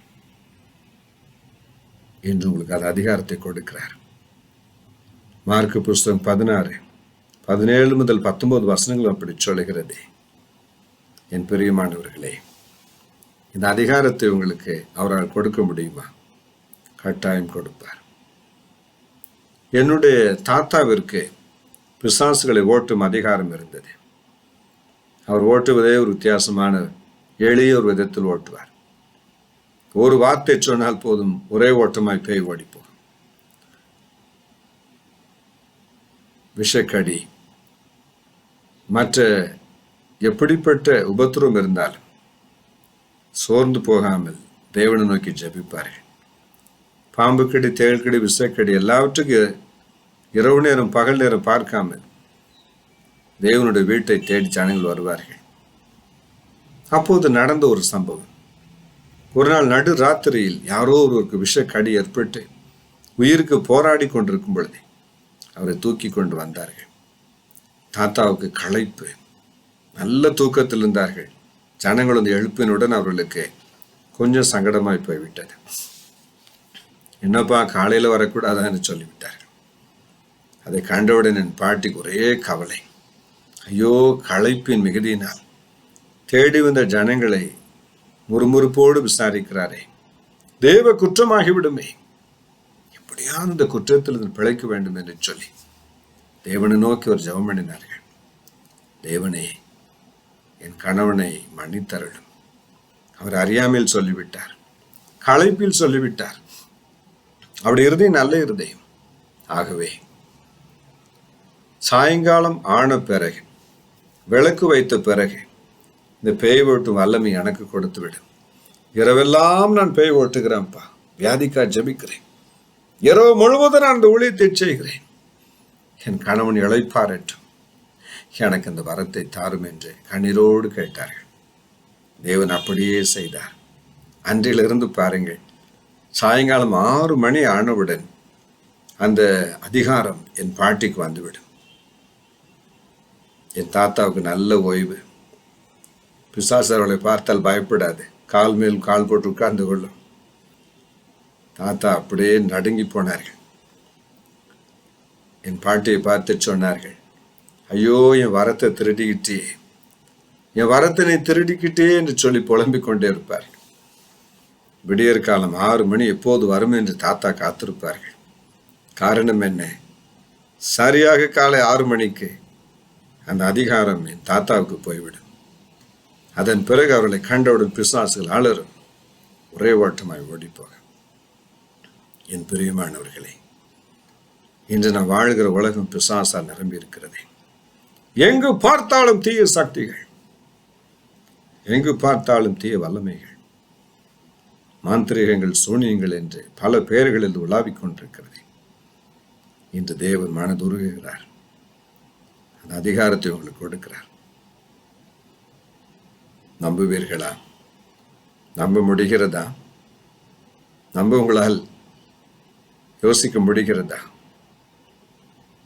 அமெரிக்க நாட்டில் ஒரு மகிமையான ஊழியக்காரர் இருந்தார். வருஷத்துக்கு ஒரு முறை பெந்தைக்கோஸ்து மாநாடு நடத்துவார். நடந்த சம்பவம். இந்த பெந்தைக்கோஸ்து மாநாட்டிற்கு சுமார் 5000 பேரை அழைப்பார். 5000 பேர் தலையிலும் கை வைப்பார். 1 நிமிஷம் தான். அந்த பழைய வீடியோ பார்த்தா அவங்களுக்கு தெரியும். அப்படி தலையில் ஒவ்வொரு வருஷமும் 5000 பேரை கூப்பிட்டு சாப்பாடு போடுவார். கடைசி நாளில் அவர்கள் தலையில கை வைப்பார். 1 நிமிஷம் தான் வைக்க அவருக்கு நேரம் இருக்கிறது. அவ்வளவுதான். அவர் மீது இருந்த அந்த அக்கினி இந்த 5000 பேருக்கும் வந்து இறங்கிவிடும், கிடைத்துவிடும். அதன் பிறகு பாருங்கள், உலகமெங்கும் பரவி போன இந்த 5000 பேரும் அக்னியாய் பிரகாசிப்பார்கள். அவளை கண்டால் பிசாசு நடுங்கும், வியாதிகள் சுஸ்தமாகும். என் அன்புக்குரியவர்களே, உங்களுக்கும் எனக்கும் ஒரு நல்ல செய்தி இருக்கிறதே. தேவன் தன்னுடைய அதிகாரத்தை உங்களோடு பகிர்ந்து கொள்ள விரும்புகிறார். அந்த வரத்தை, இந்த அக்கினியை உங்களுக்கு கொடுக்க விரும்புகிறார். அத்தனை விதமான ஆவிகளையும் கர்த்தர் தன் மனது உருக்கத்தினால் உங்கள் மூலம் வெளியே அனுப்ப சித்தமா இருக்கிறார். உங்களை கொண்டு அவர் செய்ய போகிறார். நீ செய்ய போகிற சின்ன ஜபங்களை அவர் கேட்பார். சிறிய ஸ்தோத்திரங்களை அவர் கேட்பார். அந்த வாரம் உங்கள் தலையில் செயல்படும். சகல வல்லமைகளை மேற்கொள்ள நான் உங்களுக்கு அதிகாரம் கொடுக்கிறேன். ஒன்றும் உங்களை மேற்கொள்ள மாட்டார். தேவனுடைய பிள்ளைகளாகிறது சாதாரண விஷயம் அல்ல. பிள்ளைகளாகும் அதிகாரம் கிடைத்தவுடன் நாம் வீட்டில் போய் சாப்பிட்டு தூங்குவதற்காக அல்ல. அதன் பிறகுதான் வாழ்க்கை தொடங்குகிறதே. வார்த்தையில் ஒரு அதிகாரத்தை கொடுக்கிறார். யோபு 22:29 சொல்லுகிறதே, நீ ஒரு வார்த்தையை சொன்னால் அப்படியே நடக்கும்ப்பா. ஏழைகளை பார்த்து, திக்கற்றோரை பார்த்து நன்றாயிரு என்று சொன்னால் அப்படியே நடக்கும். நீதிமொழிகள் 18:21 பாருங்கள். ஜீவனும் மரணமும் நாவின் அதிகாரத்தில் இருக்கு. கர்த்தர் உங்களுக்கு அந்த அதிகாரத்தை கொடுக்கிறார். பிசாசுகளின் மீது அதிகாரத்தை கொடுக்கிறார். தீய சக்தியின் மீது அதிகாரத்தை கொடுக்கிறார். உங்களை சந்தோஷப்படுத்துகிறார், ஆசீர்வதிக்கிறார். மற்றும் ஒரு அதிகாரத்தையும் தேவன் தன் பிள்ளைகளுக்கு கொடுக்கிறார். 2 கொரிந்தியரின் புஸ்தகம் 10ஆம் அதிகாரம் 8வது வசனம். 2 கொரிந்தியரின் புஸ்தகம் 13ஆம் அதிகாரம் 10வது வசனம். இந்த 2 வார்த்தைகளும் ஒரே ஏகோபித்த வார்த்தைகளா இருக்கிறது. அந்த வார்த்தை என்ன? ஊன்ற கட்டும்படி நான் உங்களுக்கு அதிகாரம் கொடுக்கிறேன். தேவன் உங்களை கொண்டு ஊன்ற கட்டுவாராம். சமுதாயத்தை ஊன்ற கட்டுவாராம். உடைந்த உள்ளங்களை ஊன்ற கட்டுவாராம். உடைந்து போன குடும்பங்களை ஊன்ற கட்டுவாராம். உடைந்து போன சமுதாயத்தை தேவன் கட்டப்போகிறார். இன்று உலகம் முழுவதும் இடிந்து கிடக்கிறது. யாரை கொண்டு அவர் கட்டுவார்? உங்களை கொண்டு. அந்த அதிகாரத்தை தேவன் உங்களுக்கு கொடுக்கிறார். இன்றிலிருந்து பாருங்கள், மற்றவர்களை கட்டும் ஒரு ஊழியம் உங்களுக்கு கொடுக்கப்படுகிறது. பவுல் சொல்லுகிறார், ஊன்ற கட்டுகிற அதிகாரம். ஹல்லேலூயா. உங்களை தேவன் கட்டுவதற்கு என்ன காரணம்? உங்களை கொண்டு அவர் மற்றவர்களை கட்டப்போகிறார். இனி நம்பிக்கை இல்லை என்கிற மனுஷனின் வாழ்க்கையை தேவன் உங்களை கொண்டு கட்டப்போகிறார். ஊன்ற கட்டுகிற ஒரு அனுபவம். கோள் சொல்லி புறங்கூறி நன்றாய் நடக்கிற ஊழியத்தை, நன்றாய் நடக்கிற சமுதாயத்தை, குடும்பத்தை கெடுக்கிற ஊழியம் அல்ல, ஊன்ற கட்டுகிற ஊழியம். நாம் ஒரு இடத்துக்கு போனால் இந்த திருச்சபை வளர வேண்டும், அந்த குடும்பம் வளர வேண்டும், அந்த வீடு வளர வேண்டும், செழிக்க வேண்டும். ஆத்துமாக்கள் திரளாய் போய் அந்த மந்தையில் சேர வேண்டும். என்ன ஒரு பாக்கியம் பாருங்க. அப்படி ஒரு பாக்கியத்தை, சிலாக்கியத்தை தேவன் நமக்கு வைத்திருக்கிறார். உங்களை கொண்டு அவர் ஊன்ற கட்டுவார். கோல்கேட் என்னும் பர்பஸை டூத் பேஸ்ட் கம்பெனியின் முதலாளி பல 100 ஆண்டுகளுக்கு முன்பு, குறைந்தபட்சம் 150-200 ஆண்டுகளுக்கு முன்பே இங்கிலாந்து நாட்டில் பிழைக்க வழியற்றவர்களாய் அவர்கள் அமெரிக்க நாட்டுக்கு வந்து சேர்ந்தார்கள்.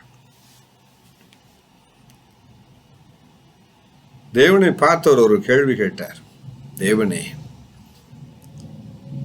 ஏதோ எனக்கு 3 வேளை சோறு போடுங்க, என்னை காப்பாத்துங்க, நான் கேட்க விரும்பவில்லை. என்னை கொண்டு நீர் ஒரு ராஜ்யத்தை கட்ட வேண்டும். என்னை கொண்டு நீர் ராஜ்யத்தை கட்ட வேண்டும். என்னை கொண்டு ஒரு சமுதாயத்தினை கட்ட வேண்டும். Glory be to God. 2:26 வெளிப்படுத்தின விசேஷம் சொல்லுகிறது, ஜாதிகளின் மீது நான் உனக்கு அதிகாரத்தை கொடுக்க போகிறேன். ஆங்கில வேத புஸ்தகம் என்ன சொல்லுகிறது? I will give you authority over the nations.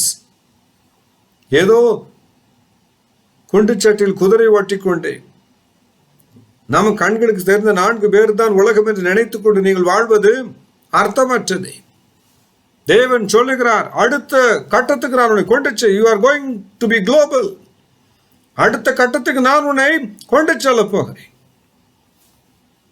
1 ராஜாக்கள் புஸ்தகம் 19 9 முதல் 14 வசனங்கள் வாசித்து பாருங்கள். எலியாவே, இங்கு நீ என்ன பண்ணி கொண்டிருக்கிறாய்? என்ன வேலையப்பா உனக்கு இங்கே?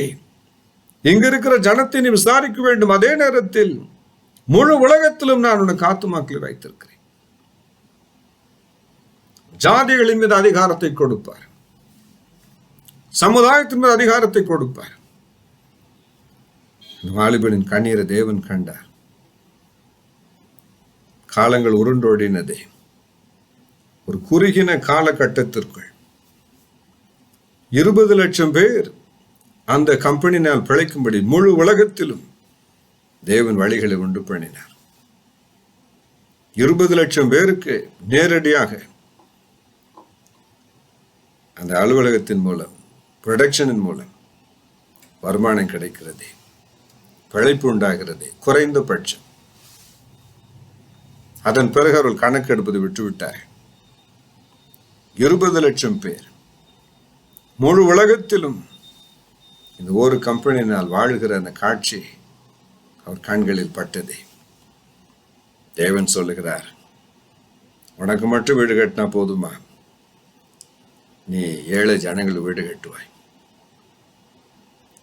பணத்தின் மீது உனக்கு ஒரு அதிகாரத்தை கொடுக்கிறேன். ஆலயங்களை கட்டுவாய். அநேக குழந்தைகளுக்கு நீ திருமணம் செய்து வைப்பாய். அநேக பிள்ளைகளின் முகத்தில் நீ புன்முறுவலை கட்டளையிடுவாய். உனக்கு ஒரு அதிகாரத்தை நான் கொடுக்கிறேன். You can decide on people. Hallelujah. என்ன ஒரு ஆச்சரியம் பாருங்க. You can decide on people. நம்ப முடிகிறதா? அப்படி ஒரு ஆச்சரியத்தை தேவன் நமக்கு ஆயத்தம் செய்து வைத்திருக்கிறார். மத்தேயு 9:6 சொல்லுகிறது, மார்க் 2:20 சொல்லுகிறது, 4:35-24 லூக்கா சொல்லுகிறது. பாவங்களை மன்னிக்க மனுஷகுமாரனுக்கு அதிகாரம் கொடுக்கப்பட்டிருக்கிறது. பாவங்களை அப்படியே மன்னிப்பாராம் கர்த்தர். யாராவது வருவார்களா? அவளை பார்த்து சொல்வாரா, உன் பாவங்கள் உனக்கு மன்னிக்கப்பட்டது, இப்போ இனி பாவம் செய்யாதே. அதே அதிகாரத்தை பாருங்க நமக்கும் கொடுக்கிறார். யோவான் புஸ்தகம் 20:22-23 வசனங்களை வாசித்து பாருங்கள். வேதம் சொல்லுகிறதே, பாவங்களை மன்னிக்க நான் உங்களுக்கு அதிகாரம் கொடுக்கிறேன். பாவத்தை மன்னிக்கிறவர் சொல்லுகிறார். யோவான் புஸ்தகம் 5:22-27 வாசித்து பாருங்கள். அவர் சொல்லுகிறார், நியாய தீர்ப்பு கொடுக்கும் அதிகாரம் முழுவதையும் பிதாவாகிய தேவன் மனுஷகுமாரனுக்கு கொடுத்திருக்கிறார். நியாய தீர்ப்பு கொடுக்கும் அதிகாரம் மனுஷகுமாரனுக்கு தேவனால் கொடுக்கப்பட்டிருக்கிறது. ஒவ்வொரு மனுஷனுக்கும் நியாய தீர்ப்பு உண்டு. அந்த நியாய தீர்ப்பை கொடுக்கும் அதிகாரத்தை தேவனாகிய கர்த்தர் தன் அன்பு குமாரனை கிறிஸ்துவ கொடுத்திருக்கிறார். ஆகவே அவரால் நியாயம் தீர்க்க முடியும், மன்னிக்க முடியும். ஆகவே தான் சங்கீதம் கடைசி 3 வசனங்கள் சொல்லுகிறதே, அவருடைய கோபம் பற்றி எரிகிறதுக்கு முன்பதாக அவரை அண்டிக் கொள்ளுகிற யாவரும் பாக்கியவான்கள், அவரை பிடித்துக் கொள்ளுகிறவர்கள் பாக்கியவான்கள், ஆண்டவரே மீது இரக்கமாயிருக்கும் என்று சொல்லுகிற மனிதர்கள் பாக்கியவான்கள். என்ன பெரிய பாக்கியம்! கோபம் பற்றி எரியுமா? கோபம் எரிகிறதுக்கு முன்பதாக தேவனே மீது இரக்கமாயிரும் என்று மனம் திரும்புகிறவர்கள் பாக்கியவான்கள். பரிசுத்தத்தை பற்றிக் கொள்ளுகிறவர்கள் பாக்கியவான்கள். அவர் நியாயம் தீர்ப்பதற்கு அதிகாரம் பெற்றவர். நமக்கு அந்த அதிகாரத்தை கொடுக்கிறார். அவர் சொல்லுகிறார், நியாயம் தீர்க்கவும் எனக்கு அதிகாரம் உண்டு. Glory be to God. மத்தேயு புஸ்தகம் 19 கடைசி 3 வசனங்கள் அப்படி சொல்லுகிறது, இஸ்ரவேலை நியாயம் தீர்க்கிறவர்களாக நீங்கள் சிங்காசனத்தில் வீற்றிருப்பீர்கள். தேவன் நம்மை நியாயம் தீர்க்கும்படி நியாயாசனத்தில் கொண்டு வந்து வைப்பார். 16:9 வெளிப்படுத்தின விசேஷத்தை பாருங்கள். நியாயத்திற்கு அதிகாரத்தை தேவன் நம்ம கொடுப்பார். அதற்கு முன்பதாக அவர் என்ன செய்கிறார்? உனக்கு வேறொரு அதிகாரத்தை நான் கொடுக்கிறேன். மன்னிக்க உனக்கு அதிகாரம். நீ யாரை மன்னிக்கிறாயோ அவளை நான் மன்னிப்பேன். எந்த சமுதாயத்தை நீ மன்னிக்கிறாயோ அவளை நான் மன்னிப்பேன். எந்த பெற்றோரை நீ மன்னிக்கிறாயோ, குடும்பத்தை மன்னிக்கிற நான் மன்னிப்பேன். பாவத்தினால் வரும் அந்த சாபத்தை நான் எடுத்து போடுவேன். மன்னிக்கும் அதிகாரத்தை உனக்கு கொடுக்கிறேன். உன்னை நம்பி கொடுக்கிறேன்ப்பா. என் தகப்பன் எனக்கு கொடுத்ததை சிலுவையில் நான் சம்பாதித்த அந்த மன்னிப்பு நான் உனக்கு கொடுக்கிறேன். அப்போஸ்தலர் புஸ்தகம் 7 அதிகாரம் கடைசி 6 வசனங்களை வாசித்து பாருங்கள். ஸ்தேவான் மீது அவர்கள் கல்லெறியும்படி ஓடி வருகிறார்கள். அவளை பார்த்து அவன் கோபப்படுவதற்கு பதிலாக அவள் மன்னிக்கிறான். தேவனே, அவளை மன்னித்தரணும். மன்னிக்கிற மனுஷனை தேவன் கைவிட மாட்டார், ஆசீர்வதித்துக் கொண்டே இருப்பார். என் பிரியமானவர்களே, கர்த்தர் உங்களை ஊன்ற கட்டும்படி அழைத்திருக்கிறார். ஜான் சாமுவேல் என்று ஒரு மகாபெரிய போதகர் ஹைதராபாத்தில் இருந்தார். அவருக்கு விரோதமாக ஒரு வாலிபன் பிஷப் ஐயாவிடம் பெட்டிஷன் போட்டார். அதாவது தலைமை போதகரிடம் விசாரணைக்கு வரும்படி இருவரையும் அழைத்தார். தலைமை போதகர் கடுமையான கூட்டம் அந்த பஸ்ஸில். அந்த வாலிபன் தன் தகப்பனோடு போய்கொண்டிருந்தார். அந்த ஊரிலிருந்து ஒரே ஒரு பஸ் தான் போகும். போதகரும் அதே பஸ்ஸில் தான் போக வேண்டும். போதகர் கொஞ்சம் சீக்கிரமாய் போய் முதல் வரிசையில் நல்ல ஒரு சீட்டில் அமர்ந்து கொண்டார். இந்த கம்ப்ளைண்ட் பண்ணுகிற புகார் கொடுக்கிற குடும்பம் சற்று தாமதமாய் வந்துவிட்டது, உட்கார இடமில்லை. அந்த வாலிபனின் தகப்பன் நிற்க முடியாமல் தடுமாறிக்கொண்டிருந்தார். போகிறது எதற்கு? போதகர் மீது புகார் கொடுப்பதற்கு. இந்த போதகர் எல்லாவற்றையும் மறந்தார்.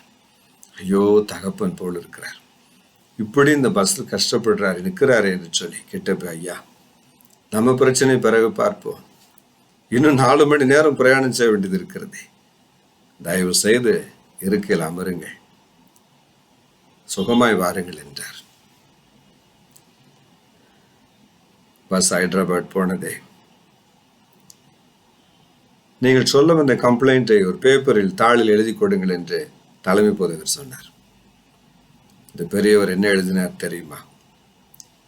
நான் உயிரோடு இருக்கிற வரைக்கும் இந்த போதகர் தான் என் சபைக்கு வேண்டும், இவரை மாற்றவே கூடாது என்று எழுதி வைத்து விட்டு வந்தார்.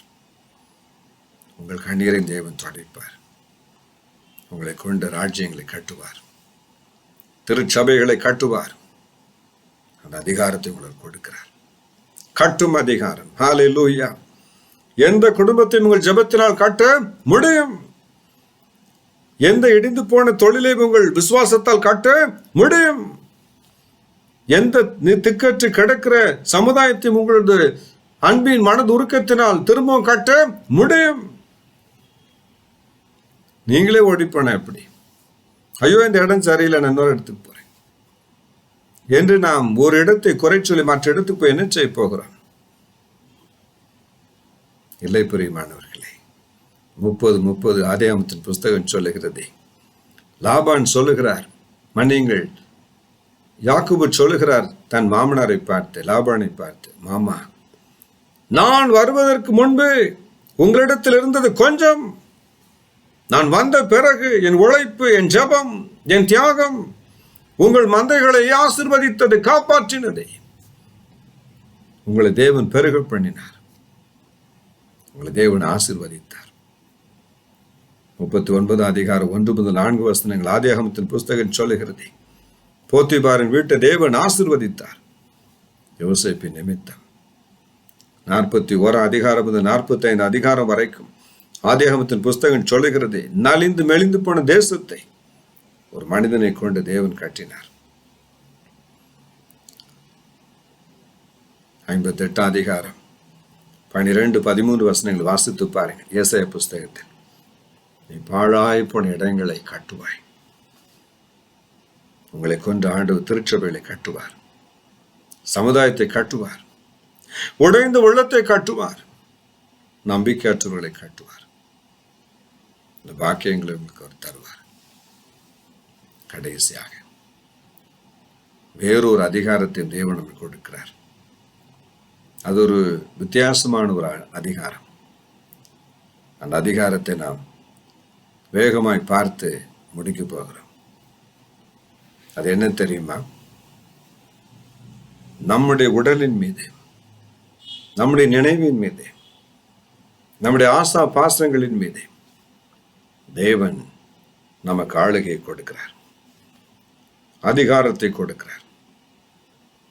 எத்தனை பெரிய பாக்கியம்! 1 கொரிந்தியர் புஸ்தகம் 10 அதிகாரம் 4-5 வசனங்களை பாருங்கள். வேதம் சொல்லுகிறதே, எங்கள் எல்லா நினைவுகளையும் எங்கள் ஆளுகையின் நாங்கள் கொண்டு வருகிறோம். We bring our entire self under subjection. We bring it under our authority. எல்லாவற்றையும் 2 கொரிந்தியர் புஸ்தகம் 10ஆம் அதிகாரம் 5 மற்றும் 6 வசனங்கள் சொல்லுகிறது. சகல நினைவுகளையும் யோசனைகளையும் தேவனுடைய ஆளுகையின் கீழ் நாங்கள் கொண்டு வருகிறோம். 1 கொரிந்தியர் புஸ்தகம் 9:27 சொல்லுகிறது, என் சரீரம் முழுவதையும் நான் ஒரு ஆளுகையின் கீழ் கொண்டு வருகிறேன். 3:2 யாக்கோபின் புஸ்தகம் சொல்லுகிறது, சரீரம் முழுவதையும் கடிவாளத்திற்கு நான் கொண்டு வருகிறேன். ஏன் அப்படி தேவன் செய்கிறார்? நம் மீது நமக்கு ஒரு கட்டுப்பாடு இல்லாமல் போய்விடுகிறது. There is no rule upon our own self. இந்த சரீரத்தின் மீது, ஆசை இச்சைகளின் மீது தேவன் ஒரு அதிகாரத்தை நம்ம கட்டளை கொடுக்கிறார். எபேசியர் 2:3 சொல்லுகிறதே, மனதும் மாமிசமும் வெறுமெனப்படி. 1 யோவான் புஸ்தகம் 2:16-17 சொல்லுகிறதே, கண்களின் இச்சை, மாமிசத்தின் இச்சை, ஜீவனத்தின் பெருமை என்கிற இந்த பொல்லாத பிசாசிடம் இருந்து தேவன் நமக்கு ஒரு அதிகாரத்தை கொடுத்து விடுதலை செய்கிறார். There is an authority, subjective power, subjecting authority upon our own self. எதற்காக? வேதம் சொல்லுகிறதே, வெளிப்படுத்தின பிரசங்கின் புஸ்தகம் 8ஆம் அதிகாரம் 8வது வசனம், மரணம் ஒரு போர். ஒவ்வொரு மனுஷனும் அந்த மரணத்தின் வழியாக கடந்து செல்ல வேண்டும். இந்த மரணத்தின் மீது மனுஷனுக்கு அதிகாரம் இல்லை. There is no power, authority for man over death. மரணத்தின் மீது மனுஷனுக்கு அதிகாரம் இல்லை. அந்த அதிகாரத்தை அவர் கொடுக்கல. ஆனா அதே நேரத்தில் பாருங்கள், 20:6 வெளிப்படுத்தின விசேஷம் சொல்லுகிறதே, மரணத்திற்கு கர்த்தருடைய பிள்ளைகள் மீது அதிகாரம் இல்லை. ஏன் அப்படி சொல்லுகிறார்? பிலிப்பியர் புஸ்தகம் 3ஆம் அதிகாரம் 9 முதல் 11 வசனங்கள். எப்படியாவது நான் உயிரோடு எழும்பும்படி எல்லாவற்றையும் நான் வெறுத்து தள்ளுகிறேன். என் பிரியமானவர்களே, நம்முடைய சரீரம், நம்முடைய மனது, இவர்கள் மீது நமக்கு ஒரு அதிகாரம் வேண்டும். We need an authority, our own self. அதை தியானம் கொடுக்க முடியாது, யோகா கொடுக்க முடியாது, பரிசுத்த ஆவியானவர் கொடுப்பார். அவரால் மட்டும்தான் முடியும். மாமிசத்தை அவருடைய ஆளுகையின் கீழ் கொண்டு வருவார். நம்முடைய சிந்தனைகளை அவர் ஆளுகையின் கீழ் கொண்டு வருவார். நம்முடைய எண்ணங்களை அவருடைய வல்லமையின் கீழ் கொண்டு வருவார். ஆகவே தான் பவுலடிகள் சொல்லுகிறது போல, என் சரீரத்தை நான் அடக்கி ஒடுக்குகிறேன், எல்லாவற்றையும் என்னுடைய கட்டுப்பாட்டின் கொண்டு வருகிறேன். முடியுமா? அது தேவனால் கூடாத காரியம் ஒன்றுமில்லை. மரணத்தின் மீது நமக்கு தேவன் அதிகாரத்தை கொடுப்பார். என் பிரியமானவர்களே, 51-55 1 கொரிந்தியர் புஸ்தகம் 15:55 சொல்லுகிறது, மரணமே உன் கூரங்கே, பாதாளமே உன் ஜெயமெங்கே என்று சொல்லும்படி ஒரு நாளில் நாம் எழுந்து நிற்கப் போகிறோம். இந்த சரீரத்தை தேவன் மறுபடியும் கொண்டு வருவார். 8:11 ரோமர் புஸ்தகம் சொல்லுகிறதே, சாவுக்கு ஏதுவான சரீரங்களை தேவன் மறுபடியும் உயிர்ப்பிப்பார். இந்த உயிர் தெழுந்திருக்கிற நாம் தகுதியாகும்படிக்கு தேவன் என்ன சொல்லுகிறார்? 1 கொரிந்தியர் புஸ்தகம் 6:12 சொல்லுகிறது. 1 கொரிந்தியர் புஸ்தகம் 10:23 சொல்லுகிறது, எல்லாவற்றையும் அனுபவிக்க எனக்கு அதிகாரம் இருக்கிறது. எல்லாவற்றையும் அனுபவிக்க அதிகாரம் இருக்கிறது. ஆனால் நான் ஒன்றிற்கும் அடிமைப்பட மாட்டேன். டிவி இருக்கிறது, ரிமோட் கண்ட்ரோல் இருக்கிறது, இன்டர்நெட் இருக்கிறது, எதையும் பார்க்க எனக்கு அனுமதி இருக்கிறது. I have permission. எதையும் நான் பார்க்க முடியும். ஆனால் பவுலடிகள் சொல்லுகிறார், எல்லாவற்றையும் செய்ய எனக்கு அதிகாரம் இருக்கிறது. ஆனாலும் எல்லாம் தகுதியாயிராது. நான் ஒன்றுக்கும் அடிமைப்பட மாட்டேன். என் பிரியமானவர்களே, 10:23 அதே புஸ்தகத்தில் ஆண்டவர் என்ன சொல்லுகிறார்? பவுலடிகளின் மூலம் எல்லாவற்றையும் அனுபவிக்க எனக்கு அதிகாரம் உண்டு, ஆனால் ஒன்றும் பக்தி விருத்திக்கு ஏதுவாயிராது. We should be very careful. தேவனாய் கர்த்தர் சில உரிமைகளை கொடுப்பார், சில அதிகாரங்களை கொடுப்பார். எல்லாவற்றையும் நாம் செய்ய முடியாது. எல்லாவற்றையும் செய்ய அனுபவிக்க எனக்கு அதிகாரம் உண்டு, உரிமை உண்டு. யாரும் என்னை கேட்க முடியாது. ஆனால் நான் தேவனுக்கு முன்பதாக பயந்து நடுங்க வேண்டும். நான் ஒன்றுக்கு அடிமைப்படாமல் தேவனை காத்துக்கொள்ள வேண்டும். நான் ஒன்றுக்கு அடிமைப்பட மாட்டேன். எல்லாவற்றிற்கும் எனக்கு அதிகாரம் உண்டு, ஆனால் அது பக்தி விருத்தி ஆயிராது. ஆகவே எனக்கு எது தகுதியோ, எது பக்தி விருத்தியோ, எது எனக்கு அடிமைத்தனமாய் மாறாமல் இருக்குமோ, அவைகளை மட்டுமே, அவைகளை மாத்திரமே நான் செய்யும்படி உடலை தேவ கரத்தில் ஒப்புக் கொடுக்கிறேன். ரோமர் புஸ்தகம் 12:1-2 ஆகிய வார்த்தைகள் சொல்லுகிறது. ஜீவ பலியாக நம் உடலை அவர் எதிர்பார்க்கிறார். We must have an authority over our thoughts, our words and decisions, and the desires of our body. நம்ம உடம்பு கேட்டுக்கிட்டே இருக்காது போதுன்னு சொல்ல ஒரு வரைமுறை நமக்கு அவசியமா இருக்கிறது. நாம் சொல்வது நம் சரீரம் கேட்டாக வேண்டும். கடிவாளத்தால் அடக்க வேண்டுமா? 10:19 நீதிமொழியில் புஸ்தகம் சொல்லுகிறது. நம்முடைய உதடுகளை அடக்க வேண்டுமா? 11:12 சொல்லுகிறதே நம்முடைய வாயை அடக்க வேண்டுமா? 11:13 சொல்லுகிறதே கர்த்தருடைய வசனம் சொல்லுகிறதே நம்முடைய நினைவுகள், யோசனைகளை, நம்முடைய காரியத்தை நாம் அடக்கி வைக்க வேண்டுமா? எல்லாத்தையும் வளன்னு பேசக்கூடாது. 37:11 பாருங்கள். ஆதியாகமத்தின் புஸ்தகம். யாக்கோபு யோசேப்பு சொன்ன எல்லாவற்றையும் தன் மனதில் வைத்துக் கொண்டார். யோசேப்பு பாருங்க சொல்லி மாட்டிக்கிட்டார். தீர்க்க தரிசனம் தான், ஆனா சொல்லி மாட்டிக்கிட்டார். 37:4-10 பாருங்க. அவர் தன் சொப்பனத்தை சொன்னதினால் எவ்வளவு கஷ்டம் அவருக்கு. நம்முடைய அன்பு அன்னை மரியாளை பாருங்கள். லூக்கா புஸ்தகம் 2:19, 2:51 ஆகிய வார்த்தைகளை பாருங்கள். இயேசு சுவாமியை குறித்து நடந்த அத்தனை அற்புதங்களையும் தன் இருதயத்தில் வைத்துக் கொண்டாள். தன் இருதயத்தில் வைத்துக் கொள்ளுகிற மனுஷன் பாக்கியவான். இருதயத்தில் வைத்துக் கொண்டான். நீதிமொழியில் புஸ்தகம் 17:27, 25:8, 19:11 ஆகிய வார்த்தைகளை பாருங்கள். வேதம் சொல்லுகிறதே தன் ஆவியை, தன் மனதை, தன் கோபத்தை, தன் தாபத்தை அடக்குகிற மனுஷன் பாக்கியவான். ஆம் பிரியமானவர்களே, நம்முடைய நினைவுகள், யோசனைகள், எண்ணங்கள் எல்லாவற்றையும் நாம் அடக்கி வைத்துக் கொள்ள தேவன் சொல்லிக் கொடுக்க போகிறார்.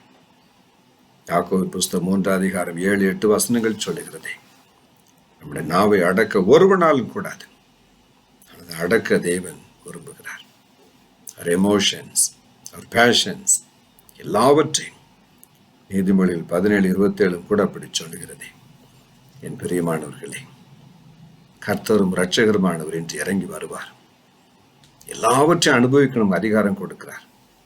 எங்கும் போக அதிகாரம் கொடுக்கிறார். எதையும் செய்ய அதிகாரம் கொடுக்கிறார். அந்த அதிகாரத்திற்குள் ஒரு வட்டத்தை போடுகிறார். அது நமக்கு தகுதியா இருக்க வேண்டும். தகுதியா இருக்க வேண்டும். நம்முடைய அழைப்புக்கு தகுதியா இருக்க வேண்டும். தேவன் நம்ம வைத்த உயரத்துக்கு தகுதியா இருக்க வேண்டும். தேவன் நம்ம கொடுத்த ஆசீர்வாதத்துக்கு தகுதியா இருக்க வேண்டும். இஷ்டத்துக்கு நாம் ஆட்டம் போட முடியாது.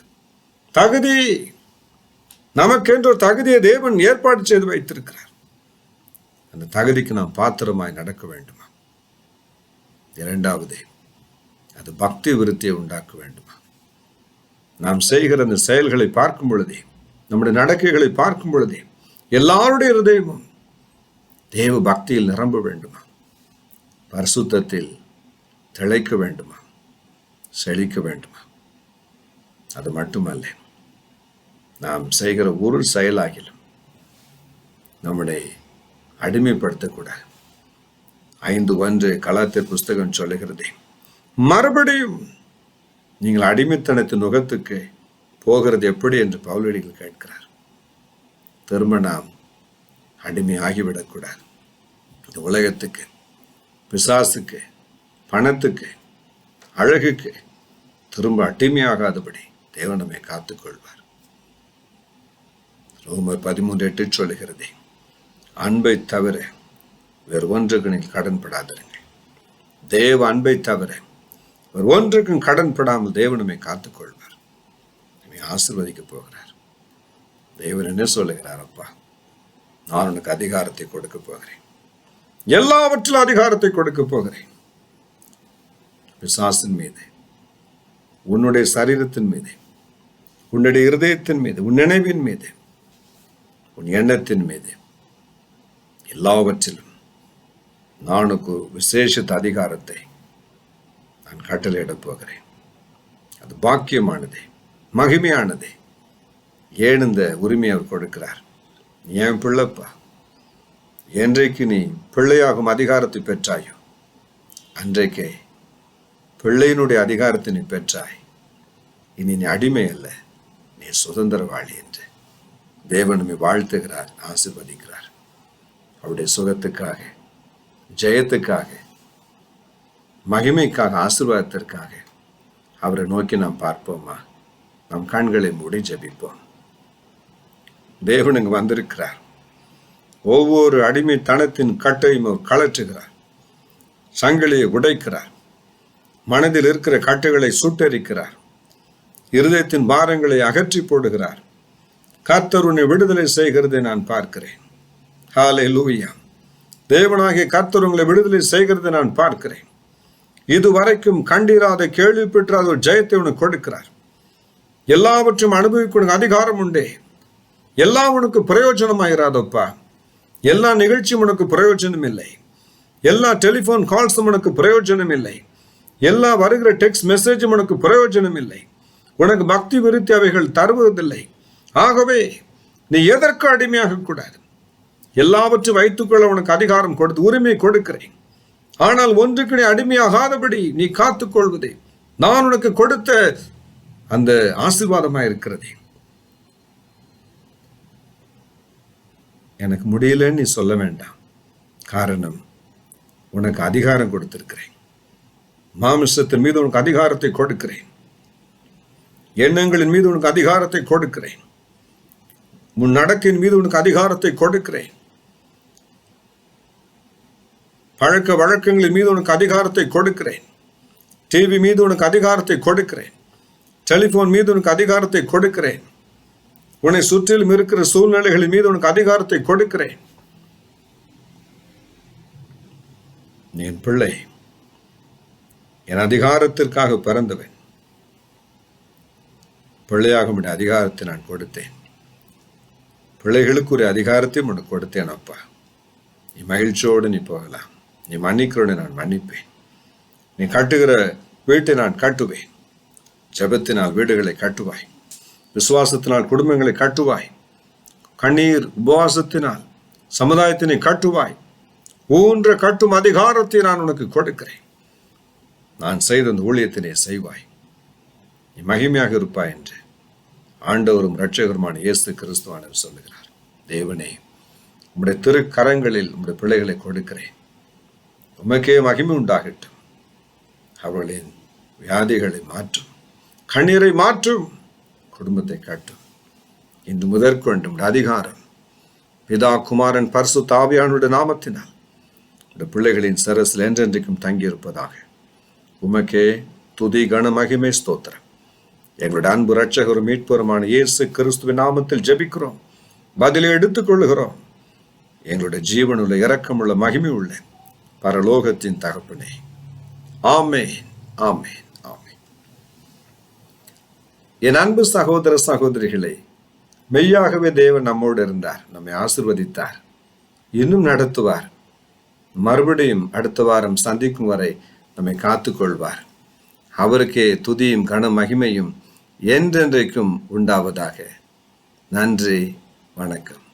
God bless you. Thank you so much.